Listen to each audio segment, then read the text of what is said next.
aquí estamos otra vez y seguimos la ruta del conocimiento de Jesús de Nazaret. Hablábamos el otro día, 5 de febrero, lunes, de si distingo la conciencia de la mente para que yo pueda realizarme totalmente en mi existencia. En este día, el 6 de febrero, martes, el vídeo es el número 67 para nuestro control. Y estamos en el ciclo B de la liturgia de la Iglesia Católica y del año 2018. Marcos, en el capítulo 7, del 1 al 13, nos dice así: en aquel tiempo se acercó Jesús a un grupo de fariseos con algunos letrados de Jerusalén y vieron que algunos discípulos comían con manos impuras, es decir, sin lavarse las manos. Y es que los fariseos, como los demás judíos, no comen sin lavarse antes las manos, restregando bien, aferrándose a la tradición de sus mayores.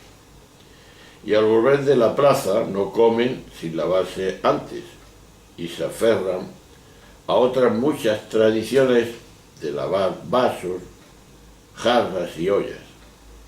Según eso, los fariseos y los letrados preguntaron a Jesús: ¿por qué comen tus discípulos con manos impuras y no siguen tus discípulos la tradición de los mayores? Él les contestó: bien profetizó Isaías de vosotros, hipócritas, como está escrito: este pueblo me honra con los labios, pero su corazón está lejos de mí. El culto que me dan está vacío, porque la doctrina que enseña son preceptos humanos. Dejáis a un lado el mandamiento de Dios para aferraros a la tradición de los hombres. Y añadió: anuláis el mandamiento de Dios para mantener vuestra tradición. Moisés dijo: honra a tu padre y a tu madre, y el que maldiga a su padre y a su madre tiene pena de muerte. En cambio, vosotros decís: si uno le dice a su padre o a su madre, los bienes con que podía ayudarte los ofrezco al templo, ya no le permites hacer nada por su padre y por su madre, invalidando la palabra de Dios con esa tradición que os transmitís. Y como estas, hacéis muchas cosas. Es duro la actitud de Jesús ante esta situación. Es una discusión acerca de simples rituales de pureza desembocada en un alegato durísimo de Jesús contra quienes viven una religión proclamada pero no sentida, sin experiencia, de ritos pero no de amor, de palabra pero no de corazón. Y va todavía más lejos. Se trata de una religión que prioriza su propia tradición por encima del mandamiento de Dios, es decir, en este caso, sus propios intereses, el beneficio económico del templo de la clase sacerdotal por encima del amor a los padres. Y es que el ego vive de la identificación y de la apropiación, y el ego religioso no es una excepción. En realidad, las denuncias de Jesús lo que hace es denudar el mecanismo característico del ego religioso.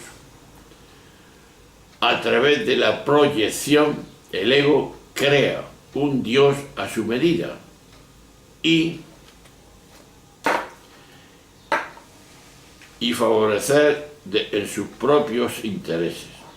Eso explica que la religión nacida del ego sea una religión radicalmente egocéntrica, egocentrada, en el sentido de que funciona para darle la razón, justificarlo y otorgarle una sensación de seguridad e incluso de eternidad. Por otro lado, la sabiduría, por el contrario, desmonta toda esa proyección y abre a otra percepción, que implica la comprensión del engaño del yo, del ego y de sus construcciones, y promueve todo un proceso de desegocentración radical. Por eso la sabiduría que nos ha venido de los hombres y mujeres ha sido consciente de nuestra verdad más profunda. Y en el caso cristiano no es difícil apreciar el contraste que existe entre el catecismo que nos enseña, nacido de la proyección religiosa, y el Evangelio que recoge la intuición sabia de Jesús, llena de novedad y de frescor, que echa por tierra no pocas afirmaciones religiosas comúnmente aceptadas por los seres humanos.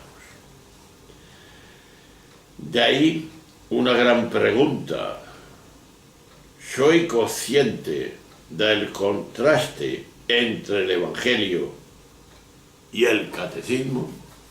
Es decir, de la doctrina. ¿Soy consciente de esta realidad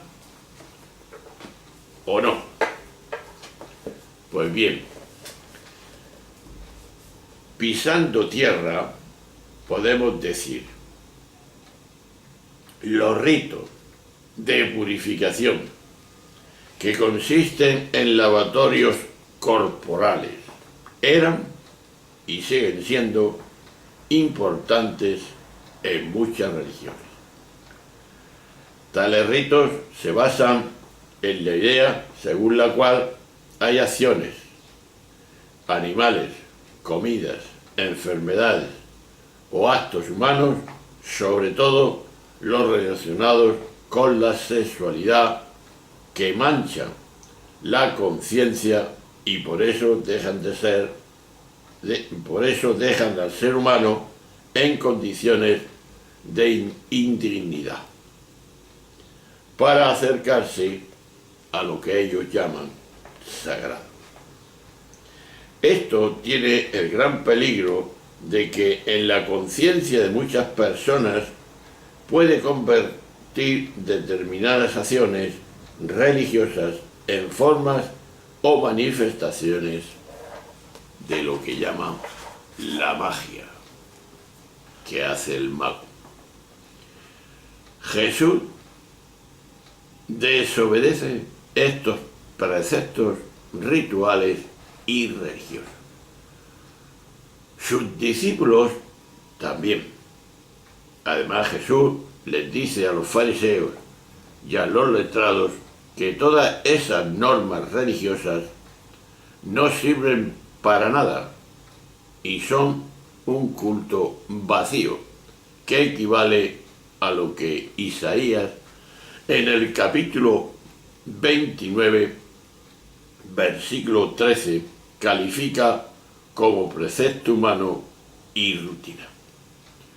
Un hecho que se sigue produciendo entre personas religiosas y en las ceremonias eclesiásticas se antepone las normas litúrgicas humanas a los principios más básicos del Evangelio y de la ética humana, lo cual viene ocurriendo desde los orígenes más primitivos de la religión que se puede conocer. En la historia del hecho religioso, los ritos de sacrificios funerarios aparecieron miles de años antes que la idea o la experiencia de Dios. Y es que, como bien se ha dicho, Dios es un producto tardío en la historia de la religión. Entonces deducimos que, por desgracia, es frecuente encontrar personas y grupos muy fieles y observantes de los ritos religiosos, pero al mismo tiempo esas personas fieles y observantes son unos perfectos ladrones y seres deshumanizados. Esto es lo que Jesús afirma con el ejemplo concreto de la práctica establecida por los hombres de la religión que engañaban a la gente para quedarse con el dinero que se debía dedicar a atender a los padres ancianos y desamparados. Así, la religión anteponía los intereses del templo a las necesidades de las personas. Por eso Jesús denuncia provocativamente la hipocresía y el cinismo de la religión. Porque esto es una de las cosas que más daño hace a la gente y su fe en Dios. Podemos decir que, en definitiva, los ritos cumplidos fielmente tranquilizan la conciencia y liberan de los sentimientos de culpa. Eso es una realidad. Ahora nos preguntamos, ¿no será este el motivo por el que las personas religiosas son tan observantes y cumplidoras? Con una misa o un Padre Nuestro, muchas personas se quedan en paz, pero surge una gran pregunta. ¿Es eso la religión que nos enseñó Jesús? ¿O es otra? ¿Dónde está la verdad que nos enseñó Jesús? ¿Cómo la vivimos? ¿Cuál es la última definición concreta de lo que quiso hacer y decir Jesús? ¿Es eso la religión que nos enseñó Jesús?